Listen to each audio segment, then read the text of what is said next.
أعوذ بالله من الشيطان الرجيم. بسم الله الرحمن الرحيم. وما أنا بطارد المؤمنين إن أنا إلا نذير مبين قالوا لئن لم تنته يا نوح لتكونن من المرجومين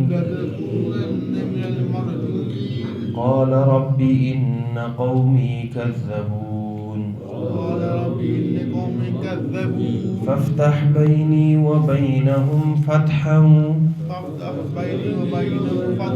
ونجني ومن معي من المؤمنين فأنجيناه ومن معه في الفلك المشحون ثم أغرقنا بعد الباقين إن في ذلك لآية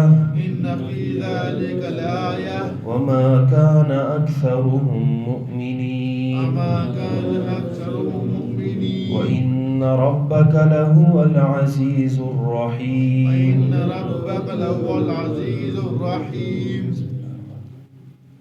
وما أنا بطارد المؤمنين اور میں نہیں ہوں مومنوں کو دھتکارنے والا. ان انا الا نذیر مبین یقیناً میں تو صرف کھلا ڈرانے والا ہوں. قالوا لئن لم تنته يا نوح جواب میں لوگ کہنے لگے اگر اے نوح آپ باز نہ آئے لتکونن من المرجومین تو تم ضرور ہو جاؤ گے رجم کیے ہوئے میں سے. قال رب ان قومی کذبون نوح علیہ السلام نے فرمایا اے میرے پروردگار یقیناً میری قوم نے مجھے جھٹلا دیا ہے. فافتح بینی وبینہم فتحا بس فیصلہ فرما میرے اور ان کے درمیان دو ٹوک. ونجنی ومن معی من المؤمنین اور نجات دے مجھے بھی اور جو میرے ساتھ ہے مومنوں میں سے. فأنجیناہ ومن معہ بس ہم نے اسے نجات دی اور جو اس کے ساتھ تھے. بالفلک المشحون بھری ہوئی کشتی میں. ثم اغرقنا بعد الباقین پھر ہم نے ڈبو دیا اس کے بعد باقیوں کو. ان فی ذلک لآیہ یقیناً اس واقعے میں بہت بڑی نشانی ہے. وما کان اکثرهم مؤمنین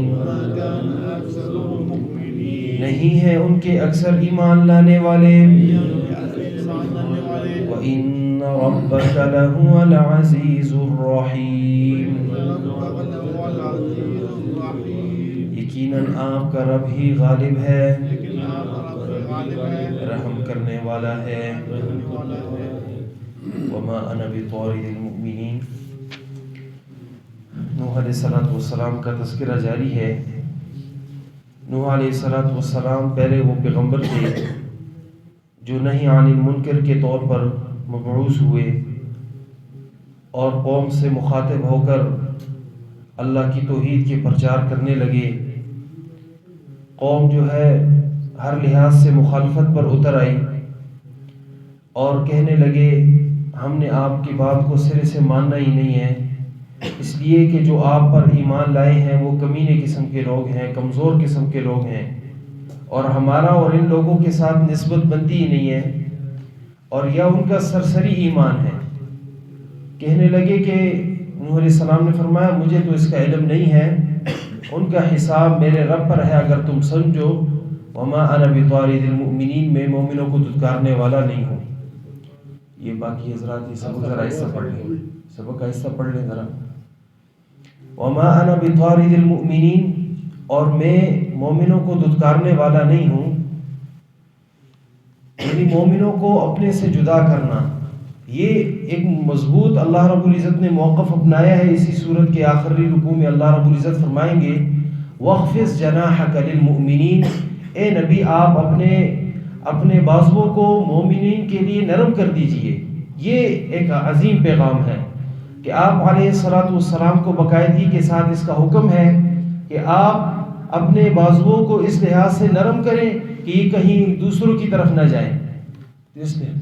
تو اس لحاظ سے یہ حکم ازلی ہے کہ ہمیشہ مومنوں کا ساتھ دیا جائے، اور اسی پر آپ صلی اللہ علیہ وسلم کو تنبیہ بھی کی گئی، عبس وتولی ان جاءہ الاعمی، کہ حضرت عبداللہ ابن مکتوم نابینا صحابی آئے، مشرکین مکہ کو آپ صلی اللہ علیہ وسلم تبلیغ کر رہے ہیں، اور انہوں نے جب وہ دیکھا کہ جو ہے یہ میرا اپنا صحابی ہے، آپ صلی اللہ علیہ وسلم نے دیکھا اور اسے بعد میں مسئلہ سمجھا لوں گا، تو اللہ رب العزت کو یہ بات انتہائی ناگواری گزری، فرمایا عبس وتولی، تیوری چڑھائی، منہ پھیر دیا، ان جاءہ الاعمی، کہ ایک اندھا آ گیا، وما یدریک لعلہ یزکیٰ، آپ کو پتہ نہیں تھا شاید وہ نصیحت حاصل کرتا۔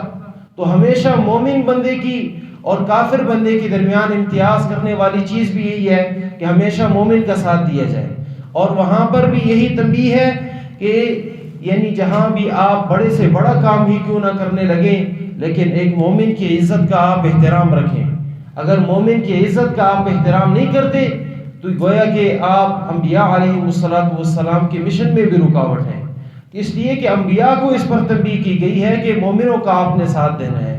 اور ہمیشہ جو ہے آپ صلی اللہ علیہ وسلم حضرت عبداللہ بن ام مکتوم رضی اللہ عنہ کی بڑی قدر کیا کرتے تھے، اور جب یہ آتے تھے آپ صلی اللہ علیہ وسلم فرمایا کرتے تھے یہ وہ شخص ہے کہ اللہ نے مجھے اس کی وجہ سے جو ہے تنبیہ فرمائی، اور اٹھ کر کھڑے ہو جاتے اور انہیں بٹھاتے، یہ جو ہے ایک عظیم اعزاز انہیں نوازا۔ اور آپ صلی اللہ علیہ وسلم جب بھی مدینے سے باہر کسی کام کے لیے نکلتے، مدینے کا والی عبداللہ ابن مکتوم کو اکثر بنایا کرتے تھے، اور مسجد نبوی کی امامت بھی ان کی سپرد کی ہوئی تھی۔ فرمایا ان انا الا نذیر مبین، میں تو صرف کھلا ڈرانے والا ہوں۔ انبیاء کا کام یہی ہے کہ لوگوں کو آخرت سے اس ہولناک منظر سے ڈرایا جائے جو آج انسان کی آنکھوں کے سامنے نہیں ہے، اور اس سے انبیاء علیہ السلام کثرت کے ساتھ تنذیر کے ڈرانا کہ دیکھو یار تم غلط مسئلے کر رہے ہو، غلط مسئلوں پر عمل کر رہے ہو، صحیح مسئلے اور جو ہے صحیح معنوں میں دین جو ہے وہ کچھ اور ہے، اس دین کی طرف جو ہے لانا، یہ انبیاء علیہ السلام کا مشن رہا ہے۔ لوگ مخالفت پر اتر آئے تو کہنے لگے اگر آپ باز نہ آئے اے نوح تو ہم آپ کو رجم کر دیں گے، رجم کرنے والوں میں آپ کو کر دیں گے، آپ کو یعنی سنسار کر دیں گے، پتھروں سے مار مار کر ہلاک کر دیں گے۔ آپ سوچیں یہ اس برگزیدہ بندے کے متعلق لوگ کہہ رہے ہیں کہ جو یعنی اللہ کے سامنے اور اللہ رب العزت کے بندوں میں سب سے عظیم ترین بندوں میں سے ہیں، کہ انبیاء علیہ السلام کی بعثت وہ تمام بندوں میں مصطفیٰ کے درجے پر ہوتی ہے، یعنی چنے ہوئے بندے ہوتے ہیں، اور چنے ہوئے بندوں میں اللہ رب العزت ان کے نہ عملوں کو دیکھتے ہیں نہ ان کی کسی اور بات کو دیکھتے ہیں، بلکہ ان کی اللہ رب العزت پہلے سے ہی چناؤ ہوا ہوتا ہے۔ جس طرح صحابی کے متعلق فرمایا ان اللہ اختارنی فاختارنی اصحابی، کہ مجھے بھی اور میرے صحابہ کو بھی چنا گیا، ان کے عمل سے بحث ہی نہیں ہے بلکہ ان کے جو ہے صرف ایمان سے، کہ وہ ایمان لائے بس بات ختم۔ یہی بات ہے کہ نوح علیہ السلام کو قوم نے جھٹلایا، کس مسئلے پر جھٹلایا؟ اللہ کی وحدانیت۔ ہمیں بھی اگر آج اللہ کی توحید کے مسئلے پر لوگ اگر مخالفت کرتے ہیں تو اس پر جو ہے کمی نہیں دکھانا چاہیے بلکہ بھرپور انداز سے اللہ کی توحید کو بیان کرنا چاہیے۔ قال رب ان قومی کذبون، نوح علیہ السلام نے اپنے رب سے التجا کی۔ دوسری جگہ آتا ہے ربی انی مغلوب فانتصر، اے میرا رب میں مغلوب ہوں میری مدد فرما۔ یہاں پر فرمایا کہ اے میرے پروردگار میری قوم نے مجھے جھٹلا دیا ہے۔ تو نوح علیہ السلام 950 سال بعد یہ دعا کی۔ معلوم ہوا کہ اتنے لمبے عرصے کے بعد دعا کرنا یہ بھی کوئی عام بندہ نہیں کر سکتا۔ ہمارے آپ جیسا بندہ 2 دن کیا کہ 1 گھنٹہ بھی اگر اس کی ایسی مخالفت ہو جائے تو اگلے بندے میں جو ہے سکت ختم ہو جاتی ہے، وہ بدعاؤں پر اتر آتا ہے، اللہ سے التجا کرتا ہے اللہ اس حالات کو مجھ سے پھیر لے۔ جبکہ نوح علیہ السلام 950 سال صبر تحمل کے ساتھ جو ہے دین کے مسئلے کو بیان کرتے رہے۔ فافتح بینی و بینہم فتحا، میرے اور ان کے درمیان اے اللہ دو ٹوک فیصلہ فرما لے۔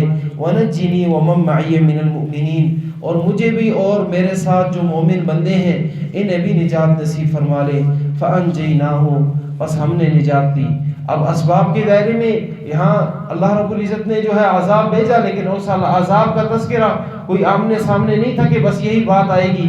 جس طرح مختلف قسم کے حالات آتے ہیں، سیلاب وغیرہ آ گئے، لوگ کہتے ہیں یہ حالات چلتے رہیں گے، زلزلہ آ گیا حالات چلتے رہیں گے۔ ایسی بات وہیں پر بھی یہی تھی، یہ سیلاب آ گیا لوگ بھی یہی سمجھنے لگے کہ بس جو ہے یہ جو ہے زمانے کے حوادثات ہیں، زمانے کے جو ہے ایک چکر ہے کہ کبھی کبھی جو ہے انسان پر ایسے حالات آ ہی جاتے ہیں، اور بس جو ہے کوئی جو ہے سوچنے کی بات ہی نہیں ہے۔ لیکن ہوا یہ کہ در حقیقت یہ عذابات اللہ رب العزت کی طرف سے آتے ہیں۔ اسی طرح خسوف اور خسوف کے متعلق چاند گرہن ہونا، سورج کا گرہن ہونا، آپ صلی اللہ علیہ وسلم نے فرمایا کہ یہ کسی کی موت اور کسی حیات کے ساتھ تعلق نہیں ہے۔ انہما من آیت من آیات اللہ، کہ یہ اللہ کی نشانیوں میں سے ایک نشانی ہے، کہ قیامت کی نشانیوں میں سے بھی ایک بڑی نشانی یہ ہوگی کہ سورج کا گرہن ہونا، چاند کا گرہن ہونا، 3 مقامات پر اس کا گرہن ہونا آیا ہے اور بڑے لمبے عرصے کے لیے آیا ہے۔ آپ صلی اللہ علیہ وسلم ان مواقع پر خصوصی طور پر نماز کی طرف متوجہ ہوتے اور بڑی لمبی لمبی رکعتیں پڑھتے، اتنی لمبی رکعتیں کہ صحابہ فرماتے ہیں کہ ہم کھڑے ہونے سے اتنا ورم آ جاتا، حتیٰ کہ بعض صحابہ کرام اس واقعے میں کہتے ہیں کہ ہم بے ہوش بھی ہو گئے، حتیٰ کہ اتنا بھی پتہ نہیں چلا کہ ہم نماز پڑھ رہے ہیں یا نہیں۔ پھر رکوع اتنا لمبا کیا جتنا سورہ بقرہ ہے۔ اندازہ لگائیں اس بات سے، اللہ رب العزت ایسے حالات سے ہماری حفاظت فرمائے کہ اتنی کمی ہم جو ہے اپنے اندر لائیں۔ فَأَنْجَيْنَاهُ وَمَن مَّعَهُ فِي الْفُلْكِ الْمَشْحُونِ، ہم نے نجات دی۔ معلوم یہ ہوا برکات دینے والا اللہ ہے، اللہ نے برکات دی۔ یہاں اللہ رب العزت یہی مسئلہ سمجھا رہے ہیں کہ برکات دینے والا اللہ ہے، برکات دہندہ اللہ ہے۔ جب اللہ نے برکات دی، اللہ رب العزت نے جو ہے بچانا چاہا تو نوح علیہ السلام کو بچا دیا اور ان کے ساتھیوں کو فی الفلک المشحون، بھری ہوئی کشتیوں میں، ورنہ کشتیوں کی کشتیاں اللہ ہلاک کر لیتا ہے، لیکن انہیں اللہ رب العزت نے بچا لیا۔ ثم اغرقنا بعد الباقین، پھر ہم نے باقیوں کو غرق کر دیا جو باقی بچے تھے۔ ان فی ذلک لآیہ، یقیناً اس واقعے میں بھی عبرت کی بات ہے، عبرت کا سامان ہے کہ لوگ عبرت حاصل کر لیں۔ نوح علیہ السلام کی زندگی سے جو ہے یہ عبرت حاصل کر لیں کہ بڑے سے بڑا عرصہ بھی اگر آپ کو اللہ کی توحید بیان کرنا پڑی تو اس میں ہچکچائیں نہ، اس میں جو ہے کمزوری نہ دکھائیں، اور اسی طرح مخالفت کتنے ہی زوروں پر ہو لیکن آپ نے اللہ کے دین کے مسئلے کو بیان ہی کرنا ہے۔ وما کان اکثرهم مؤمنین، لیکن لوگوں کے اکثر جو ہے وہ ایمان لانے والے نہیں ہیں۔ اکثر لوگ ہمیشہ مخالف ہوتے ہیں، اکثر لوگ بے دین ہوتے ہیں، اکثر لوگ جو ہے وہ دیندار نہیں ہوتے، اور یہ قرآن کریم کا مسلمہ مسئلہ ہے۔ وَإِن تُطِعْ أَكْثَرَ مَنْ فِي الْأَرْضِ يُضِلُّوكَ عَنْ سَبِيلِ اللَّهِ، اگر آپ اکثر لوگوں کی اتباع کریں گے تو یہ اللہ کے راستے سے آپ کو گمراہ کر دیں گے۔ وَإِنَّ رَبَّكَ لَهُوَ الْعَزِيزُ الرَّحِيمُ، اور آپ کا رب ہی ہے جو غالب ہے، ہر چیز پر غالب ہے، الرحیم، اور بڑا رحیم ہے، بندوں پر رحم کرنے والا ہے۔ اس کا رحم صرف اور صرف مومنوں کے ساتھ خاص ہے، اور اس کی رحمانیت کہ اس کا مہربان ہونا یہ اللہ رب العزت ہر کافر کے ساتھ ہے، لیکن رحیم اللہ صرف مومنوں پر ہے۔ اللہ ہم سب پر رحم فرمائے۔ وما انا بطارد المؤمنین، اور میں مومنوں کو دھتکارنے والا نہیں ہوں۔ ان انا الا نذیر مبین، میں تو صرف کھلا ڈرانے والا ہوں۔ قالوا لئن لم تنته یا نوح لتکونن من المرجومین، کہنے لگے کہ اگر اے نوح آپ باز نہ آئے اس مسئلے سے تو ہم ضرور آپ کو رجم کرنے والوں میں سے کر دیں گے۔ قال رب ان قومی کذبون، نوح علیہ السلام نے فرمایا اے میرے پروردگار یقیناً میری قوم نے مجھے جھٹلا دیا ہے، فافتح بینی و بینہم فتحا، میرے اور میرے لوگوں کے درمیان، میرے اور میری قوم کے درمیان دو ٹوک فیصلہ فرما لے، مجھے بھی نجات دے اور میرے ساتھ جو مومن ہیں انہیں بھی نجات دے۔ فانجیناہ، ہم نے نوح علیہ السلام کو نجات دی، ومن معہ فی الفلک المشحون، اور جو ان کے ساتھ تھے بڑی کشتی میں، ثم اغرقنا بعد الباقین، پھر ہم نے باقیوں کو غرق کر دیا۔ ان فی ذلک لآیہ، یقیناً اس میں بھی بہت بڑی نشانی ہے، وما کان اکثرهم مؤمنین، لیکن اکثر لوگ ان کے پھر بھی ایمان نہیں لاتے۔ وان ربک لہو العزیز الرحیم، یقیناً آپ کا رب ہی غالب ہے، رحم کرنے والا ہے۔ اللہ ہمیں عمل کی توفیق نصیب فرمائے۔ سبحانک اللہم نشہد